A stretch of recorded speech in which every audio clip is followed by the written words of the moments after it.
एक अहमदाबादचा ब्राह्मण होता, त्यांनी माणिक मोत्यानं भरलेला नारळ दिलेला होता. तो नारळ आणि 12 देवाचे उचित एकादश अभंग ते दिले आणि त्याला पाठवलं. पण ते मला या अभंगाने नारळानं काय होणार आहे, त्याला पटलं नाही. ते तसंच टाकून गेला. मग एक कोंडीबा नावाचा लोहगावचा एक माणूस होता, त्याला ते दिलं आणि तो तुकोबारायचा निस्सिम भक्त झाला. आता तुकोबारायची प्रसिद्धी जास्तच वाढू लागली.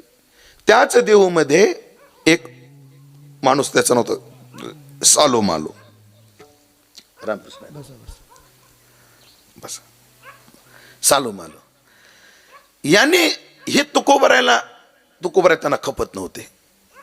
हो, ते पतिव्रतेची कीर्ती वाखाणीता शिंदळीच्या माता तिड कोठे. ऐकलं का, हाती एखाद्या गावात आला की कुत्रे भुंकत राहतात.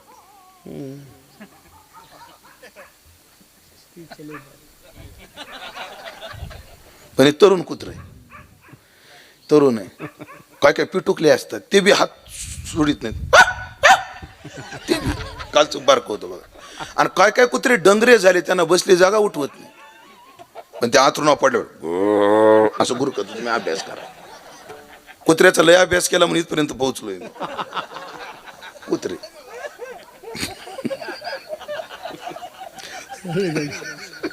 काय काय कुत्रे डंगरे झाले, त्यांना बसली जागा उठवत नाही. पण ते जागा जाग्यावर करत. ते एकदा एका कुत्र्याला मी विचारलं, का रे तो या हत्तीला का भुंकत असतो. तो कुत्रा म्हणला, महाराज मी या गावचा, हत्ती दुसऱ्या गावाचा आहे म्हणे, हा काय आमच्या भागातला नाही.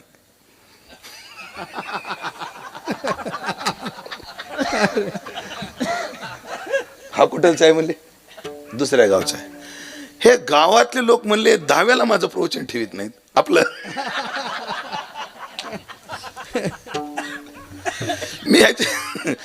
मी याच्या दारात गेलं तर मला लवकर तुकडा टाकत नाही. एक तर या गावचं राखण करतो मी रात्रभर जागून, तुकडा देत नाही.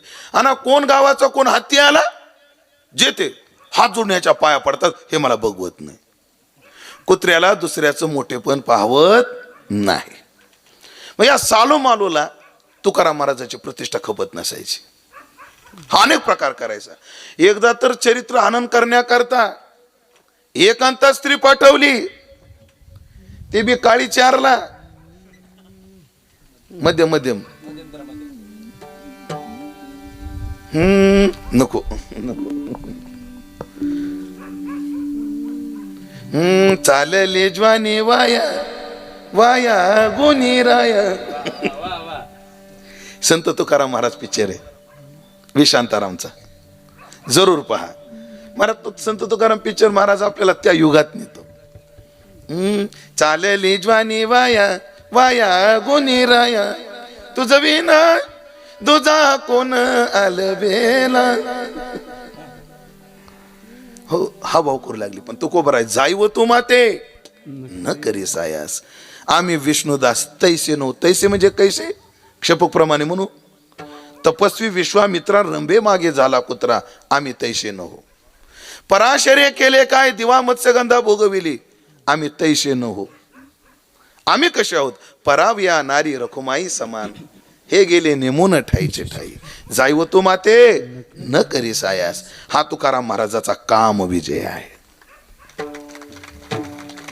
काम विजय, काम विजय. महाराज जगन्नाथांना लय गोड बोलायचे. एक भाव सांगतो अण्णाचा. ते काय म्हणायचे, जेव्हा एखादी स्त्री माझ्यापेक्षा वयानं मोठी दिसली असली तर मला ती आई दिसली पाहिजे. माझ्या वयाच्या आसपास असली की ती मला बहीण दिसली पाहिजे. आणि माझ्यापेक्षा वयानं लहान आहे ती मला मुलगी दिसली पाहिजे. आपल्या पवित्र नजरेची ही पावती आहे, पण ही 50%. निवृत्ती बुवा, हे काय 50%. आपली नजर पवित्र झाली, हे 100% कधी ओळखायचं. जसं एखाद्या बाईकडे मी पाहिलं, ती मला बहीण वाटली पाहिजे, पण तिच्यावर माझी नजर गेली की तिला वाटलं पाहिजे हा माझा भाऊ आहे, तेव्हा नजर पूर्ण पवित्र झाली. म्हणून तुकाराम महाराज जेव्हा तिला म्हटले जाईव तू माते, महाराज तिचा सगळा अहंकार निघून गेला आणि ती आता एक निष्ठ भक्त तुकोबारायची भक्त झाली.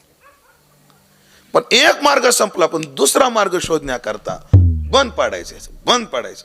त्या काळामध्ये धार्मिक सत्तेची प्रतिष्ठापना वाघुलीतल्या एका महंताकडे होती, ब्राह्मणाकडे होती. तो कोण होता? रामेश्वर भट्ट, दशग्रंथी ब्राह्मण. दशग्रंथी म्हणजे काय? ज्याला 4 वेदाचं षडांगासह ज्ञान आहे असा विद्वान ब्राह्मण.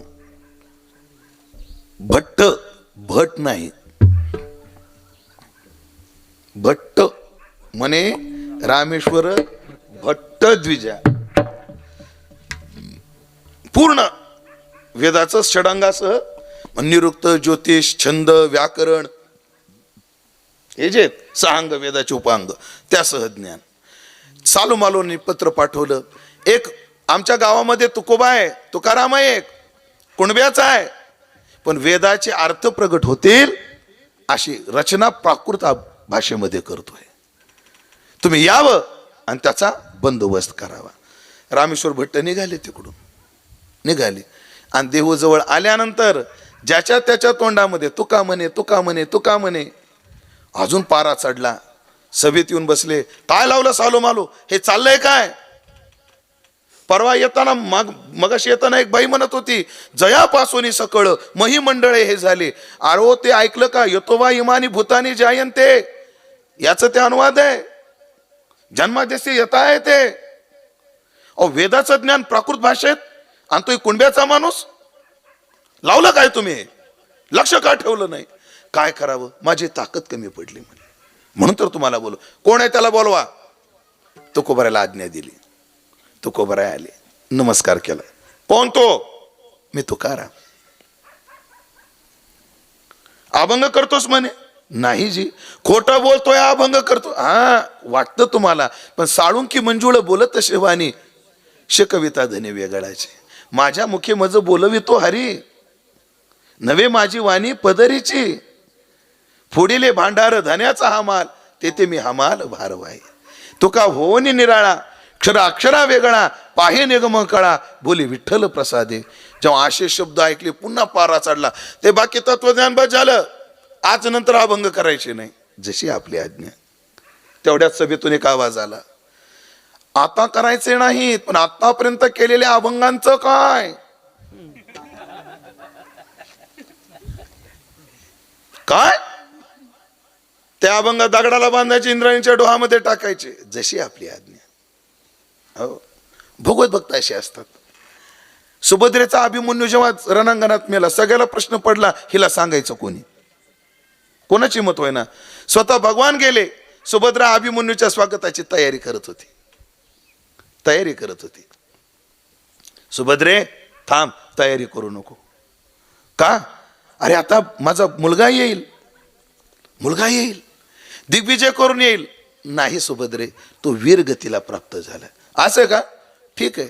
ए थांबव ग तयारी. रडली नाही सुभद्रा. भगवंताला आश्चर्य वाटलं.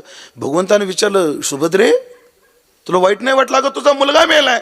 सांगितलं नाही मुलगा मेला, गेला, ठीक आहे, पण एवढ्या सहजतेनं का घेतेस तू? ऐकलं का देवा? माझं ना अर्जुनाचं लग्न व्हावं ही तुझी इच्छा, मला मुलगा व्हावा तुझी इच्छा, चक्रव्यूहात प्रवेशाचं ज्ञान त्याला द्यावं ही तुझी इच्छा, आणि रणांगणामध्ये तू मारावं तुझी इच्छा. आणि आम्ही जीवनामध्ये ठरवलंय, प्रमाण ऐका बरं बाबा, प्रमाण ऐका, लक्ष ठेवून एवढं प्रमाण ऐका. तुका म्हणे ठेवी तैसे, आम्ही राहू त्याचे इच्छे. देवा तुला जसं ठेवायचं तसं ठेव, आम्ही ठरवलं तुझ्या इच्छेतच आपली इच्छा पूर्ण करायची. अभंग देवानं दिले होते, आज देवाचीच आज्ञा, टाकले बुडून. पण लोक चर्चा करायला लागले, बघा देवना संसार दोही ठाई नाही थार, तुझा ना संसार आणि तुका दोहीकडे चोर. लोक चर्चा करायला लागली. आधी खतपत्र बुडवली, आता अभंग बुडवली. हे असंच आहे. कुठे गेला पांडुरंग लय म्हणायचा ना, मागे पुढे उभा राही, कुठे गेला आज? लोकांशी निंदा करायला लागली. आणि मग तुकाराम महाराजाला राहवलं नाही. तुकाराम महाराज अनुष्ठानाला बसले. 5 दिवसानंतर, हो 5 दिवस थांबले, 5 दिवसानंतर अनुष्ठानाला बसले. आणि इकडे रामेश्वर भट्ट वाघोलीला निघाले. जाता जाता चिंचवडमध्ये अंगाला घाम आला म्हणून एक विहीर दिसली, त्या विहिरीत बुडी मारली. तिथं अनगडशा नावाचा फकीर राहत होता. त्याला त्याच्या विहिरीत कोणी आंघोळ केलेली आवडत नव्हती. तो म्हणला मेरे बावडे में किसने, काय म्हणतात? डुबकी नाही रे, डुबकी नाही, गोता बी नाही, ते वेगळा शब्द आहे, वापर का आपला, किसने उडी मारी रे.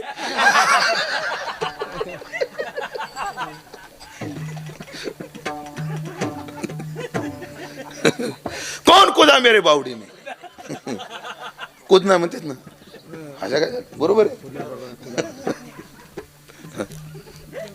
डुबते रहो. आणि रामेश्वर भट्ट स्नान करून वर आली की अंगाचा दाह व्हायचा, पाण्यात गेलं की बरं वाटायचं. पण पाण्यात किती वेळ राहील, मासा थोडीच आहे का, बेडूक आहे, नाही. बाहेर आला, ओले कपडे घेतले, अंगावर टाकले, अनेक उपाय केले, पण अंगाचा दाह शांत होईना. शेवटी अनुष्ठानाला आळंदीला गेले आणि ज्ञानोबाऱ्याने सांगितलं, त्याची तुझं काही घडेली रे निंदा, म्हणून हे बाधा जडली तुझं, म्हणून तुला ही बाधा जडली, त्याला जा शरण जा. आणि आला तुकोबारायांनी हात फिरवला, चित्त शुद्ध तरी शत्रू मित्र होते, आणि व्याघ्रही न खाती सर्पतया, मने रामेश्वर त्यांच्या समागमे, झाले हे आराम देह माझे. आणि काय काय लोक एवढंच धरून बसतात, एवढं धरून बसतात. काय धरून बसतात, ब्राह्मणाने तुकोबाराचा छळ केला, अरे पण त्याने क्षमा केली. बरं तुम्ही ब्राह्मण जातीचा द्वेष करताना तुम्हाला त्याच्यातून ज्ञानोबराय पण सुटत नाही, तो हे वाईट आहे. ज्ञानोबरायला त्याच नजरेनं पाहतात, एकनाथ महाराजाला सुद्धा त्याच नजरेनं पाहतात. अशी माणसं मी पाहिली, ते हरिपाठ म्हणत नाहीत ब्राह्मणाचा आहे म्हणून, एकनाथी भागवत वाचत नाहीत ब्राह्मणाचा आहे म्हणून, ज्ञानोबरायचे अभंग पाहत नाहीत ब्राह्मणाचा आहे म्हणून. तो का म्हणे ज्ञानेश्वरा राखा पाया पेकिंग करा, हा अभंग बदलला त्यांनी. तो का म्हणे विश्वंभरा राखा पाया पेकिंग करा. ते पुंडलिक वरदा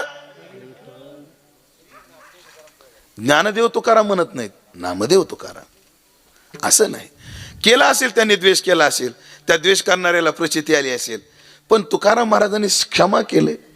ते काय झालं, आमच्या गावात कुत्री होती, ती कोण्या गाडीच्या मागं भुंकायची, कुत्री होती, 4 पायाची होती, ती गाडीच्या मागं भुंकायची. एकाने मला विचारलं, का ही कुत्री प्रत्येक गाडीच्या पाठीमागं का भुंकते, दृष्टांत आहे का बरं. त्याला म्हणलं काय झालं, 2 वर्षापूर्वी हिचं पिल्लू खेळत होतं इथं, आणि एका गाडीनं ते मेलं, तेव्हापासून ती गाडीला भुकती. पण कुत्रीला हे माहित नाही, ज्या गाडीनं कुत्रं मारले ती गाडी गेली.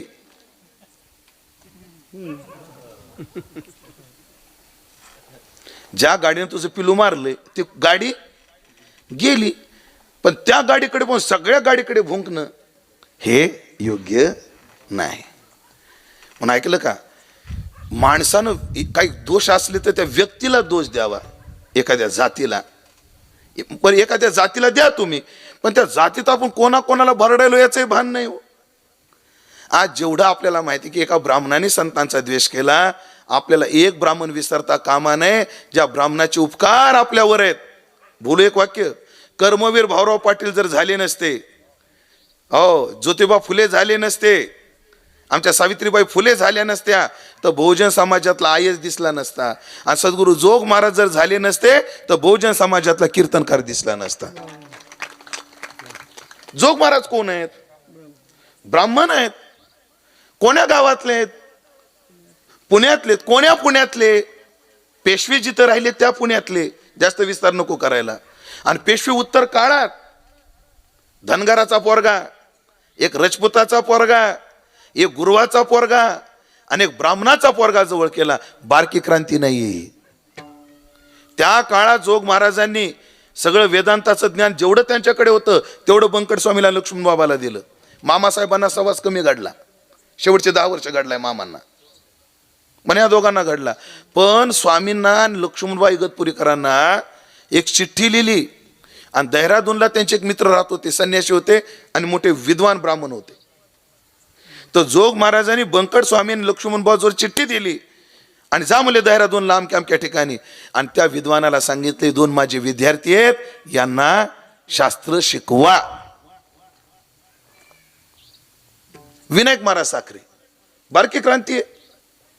विनायक महाराज साखरे ब्राह्मण आहेत, ते काशीला गेले, आणि सोबत कोमट्याचा पोरगा म्हणजे रंगनाथ गुरुजी परभणीकर, तिथं शास्त्रार्थ चालू झाला. कुठे अण्णा? काशीमध्ये. आणि लोक म्हणले साखरे महाराज जातात, तुम्ही बोला या विषयावर. ते म्हणले मी नाही बोलणार, माझा विद्यार्थी बोलेल. ब्राह्मणाच्या सभेत एक कोमट्याच्या पोराला बोलायला लावलं विनायक महाराज साखरे यांनी. आपण हे विसरून जमणार नाही महाराज, हे विसरून जमणार नाही. आज देगलूरकराची परंपरा आहे. आमच्या जुन्या काळापासून पद्धत अशी आहे, धुंडा महाराजाला ज्ञानेश्वरीच्या अभ्यासाकडं जोग महाराजांनी प्रवृत्त केलेलं आहे. धुंडा महाराज लहान होते आणि जोग महाराज गेले. काय करतो रे तू? तेव्हा इंग्रजी म्हणजे वकील होते धुंडा महाराज. आणि शाळा शिकतो. अरे आपण कोण्या कोळ्या जन्माला आलो, शाळा तर शिकच, ज्ञानेश्वरीचा अभ्यास करत जा. कोणाला? धुंडा महाराजाला. आणि संस्थेचं देगलूरकराचं नातं असं ठरलं, असं घडलं. आणि जवळजवळ ते 60 ते 70 वर्षाचं नातं आहे बाबा. 3 पिढ्या झाल्या देगलूरकरांच्या. संस्थेचे 4 वर्ष संपले की सगळे विद्यार्थी चातुर्मास्यात राहतात. आणि कंधारकर महाराज, देगलूरकर महाराज, हो, या लोकांकडून पुढचा शास्त्राचा अभ्यास करून मग कीर्तनाला उतरतात. हे विसरून नाही जमायचं आपल्याला. म्हणून व्यक्तीला दोष देऊ नका, आपल्या व्यक्तीला दोष द्या. मग गावाबरोबर किडे, किड्याबरोबर गहू, गावाबरोबर किड्याबरोबर गहू नका रगडू देऊ, किंवा गावाबरोबर किडे नका रगडू देऊ. हा विवेक राहिला पाहिजे. ज्ञानोबारांनी रामेश्वर भट्टाला पाठवलं, त्याची तुझं काही घडलेली निंदा, क्षमा केली, शरीराचा दाह शांत झाला, अनुष्ठानाला बसले. आणि तुकाराम महाराजांचं गाथा जळी दगडा सहित वया आणि तारी येल्या जयशालाया. हो, तरले ते अभंग. महाराज तुकाराम महाराजांचा जास्त सहवास तुकाराम महाराज, आणि तेव्हापासून रामेश्वर भट्ट तुकोबरायचे अनन्य शिष्य झाले. तुकाराम महाराज लोहगावला कायम जायचे. लोहगावला तुकाराम महाराजाला काय झालं, एक म्हातारी बाई होती, गरीब होती. तिची घराची